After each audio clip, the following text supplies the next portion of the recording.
Ada satu orang di antara kita, mungkin tahajudnya 10 rakaat setiap malam, duhanya 12 rakaat setiap pagi, baca Qur'annya one day one juz, satu hari satu juz, malamnya one night one juz, satu malam satu juz. Satu keluarga di antara kita ini puasanya luar biasa Senin Kamis. Satu keluarga berpuasa Senin Kamis. Tak cukup puasa Senin Kamis, dia puasa Nabi Daud. Sehari puasa, sehari tidak, sehari puasa, sehari tidak. Tak cukup dia puasa Nabi Daud, dia puasa-puasa sunnah lainnya. Istrinya nutup aurat dengan sempurna, pakai nikob, pakai cadar, pakai purda, pakai manset, pakai kos kaki. Suaminya 5 waktu ke masjid tak tertinggal takbiratul ula. Anak-anaknya di pondok pesantren hafiz dan hafizah. Tiap pagi berinfak, tak pernah menggunjing orang. Quran terjaga, aurat terjaga, tahajud terjaga, 5 waktu terjaga, duha terjaga, Quran terjaga, puasa terjaga. Sempurna satu keluarga amalnya. Tapi sudah 8 tahun dia tak tengok ayah ibunya. Sudah bertahun-tahun dia tak nyapa kedua orang tuanya. Sudah bertahun-tahun dia tak berhubungan baik dengan ayah ibunya. Sudah berminggu-minggu dia berkelahi dengan ayah ibunya. Sudah berhari-hari dia bermusuhan dengan kedua orang tuanya. Maka anak seperti ini, seluruh amal yang mereka kerjakan tertolak di sisi Allah Subhanahu wa taala, tidak akan diterima Allah. Sebaliknya, kalau ada di antara kita hari ini yang pandai melayani ayah ibunya, tidak ada uang ayah ibu dia kasih uang, tak ada rumah ayah ibu dia buatkan rumah, sakit ayah ibu dia bawa ke rumah sakit, dirawat ayah ibunya dia jaga, kotoran ayah ibunya dia bersihkan pakai tangannya sendiri. Ada di antara kita hari ini yang membersihkan kotoran ayah ibunya lebih dia nikmati daripada makanan yang ia sukai. Begitu luar biasanya dia melayani ayah ibunya. Tapi dia tinggalkan sholat, dia injak-injak perintah Allah, dia tinggalkan perintah Allah dengan mutlak. Maka kebaikan satu orang anak ini kepada ayah ibunya seluruhnya tidak diterima Allah Subhanahu wa taala.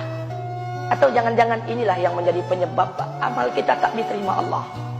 Atau jangan-jangan inilah yang menjadi penyebab amal kita tertolak di sisi Allah. Kita sholat juga, kita sujud juga, kita puasa juga, kita ngaji juga, kita dengarkan ceramah juga. Maka oleh karena itu, Pak, Bu, ayah kita tuh tinggal di kampung, ayah ibu tinggal di kampung sana. Terkadang ayah ibu kita tak sekolah, SD, SMP, SMA tak tamat.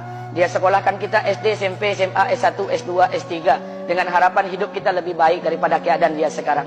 Tapi apa yang membuat kita jarang untuk menjenguk mereka? Saya ingin sampaikan buat kita bersama. Ayah ibu kita tak tahu kita ni eselon 1, eselon 2, Pak. Ayah ibu kita tak tahu pangkat PNS kita 3A, 3B, 3C, 3D, 4A, 4B, 4C, 4D. Ayah ibu kita tak tahu kita ni public figure. Ayah ibu kita tak tahu dan tak mau tahu. Yang dia tahu kita ni anaknya. Ayah ibu kita tak tahu kita punya sawit berapa. Ayah ibu kita tak butuh mobil kita. Dia tak butuh rumah kita. Tapi yang dia butuhkan kita.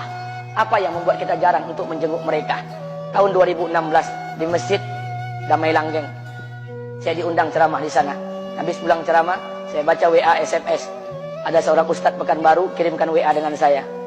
Saya baca 2 kali, air mata saya menetes. Kenapa? Karena WA itu berisi cerita satu orang ibu sedang menelpon anaknya. Ibunya nelpon anaknya. Assalamualaikum nak. Waalaikumsalam, kata anaknya. Kata ibunya, nak, sudah 1 bulan kau tak tengok ibu. Apa yang membuat engkau berhalangan, nak? Apakah kau sibuk dengan pekerjaanmu? Minggu yang kedua ibunya telepon lagi. Assalamualaikum nak, kata anaknya. Waalaikumsalam. Kata ibunya, nak, ibu dapat kabar apa engkau baru beli mobil baru. Apa betul nak? Kata anaknya, betul bu. Kata ibunya, alhamdulillah nak, ibu bangga kau pandai menyenangkan hati anak istrimu. Minggu yang ketiga ibunya telepon lagi. Assalamualaikum nak, kata anaknya. Waalaikumsalam. Kata ibunya, nak, ibu dapat kabar bahwa engkau baru beli rumah baru. Apa betul nak? Kata anaknya, betul bu. Kata ibunya, alhamdulillah nak, ibu senang kau bertanggung jawab dengan anak istrimu. Minggu yang keempat ibunya telepon lagi. Assalamualaikum nak. Waalaikumsalam. Kata ibunya, nak, tadi ibu pergi ke pasar, ibu jumpa temanmu di pasar. Kata temanmu di pasar, temanmu banyak bercerita tentang kamu. Kata temanmu tadi, kamu baru beli anak anjing seharga 40 juta dari negeri Belanda. Apa betul nak? Kata anaknya, betul. Kata ibunya, nak, dengarkan pesan ibu untuk terakhir kalinya. Apa pesan ibunya? Wahai anakku, engkau pelihara 1 ekor anjing. Kau siapkan harga anjing 40 juta. Kau siapkan rumah untuk anjingmu depan rumahmu. Kau jaga anjingmu pagi, siang, dan sore. Kau mandikan anjingmu pagi, siang, dan sore. Kau kasih makan anjingmu pagi, siang, dan sore. Demi Allah nak, dengarkan pesan ibu untuk terakhir kalinya. Apa kata ibunya? Demi Allah nak, demi Allah, Kalau seandainya Allah menciptakan ibu, kalau seandainya Allah menciptakan ibu untuk yang kedua kali di muka bumi ini, nak, demi Allah, ibu tak ingin terlahir sebagai manusia. Ibu ingin lahir sebagai seekor anjing, biar berada depan rumahmu dan melihat wajahmu setiap hari. Ibu kita tak butuh harta kita, Pak. Dia tak butuh uang kita, dia butuh kita. Apa yang membuat kita jarang untuk menjenguk mereka? Pantas hidup kita tidak berkah. Pantas rumah tangga kita tidak sakinah. Karena hubungan dengan ayah ibu kita rusak selama ini. Masih ada kesempatan, masih. Yang jauh telepon, yang dekat kunjungi mereka. Demi Allah, kita butuh keberkahan doa mereka. Yang sudah meninggal, ziarahi kuburnya dan doakan mereka. Imam As-Syafi'i berkata, apa kata Imam As-Syafi'i? Manusia zalim, manusia bodoh, kalian tak tahu apabila ayah dan ibu kalian mengangkat tangan di malam hari, dia berdoa kepada Allah untuk anaknya. Doanya cuma sekali, malamnya cuma sekali, hanya sekali saja doanya. Apa kata Imam Syafi'i? Sekali doa ayah dan ibu kalian sudah cukup bagi Allah untuk menjadikan kalian anaknya berkah dunia akhirat. Hari ini berapa banyak doa ayah dan ibu kita, tapi tidak ada keberkahan buat anak mereka. Kenapa? Hati mereka tersakiti.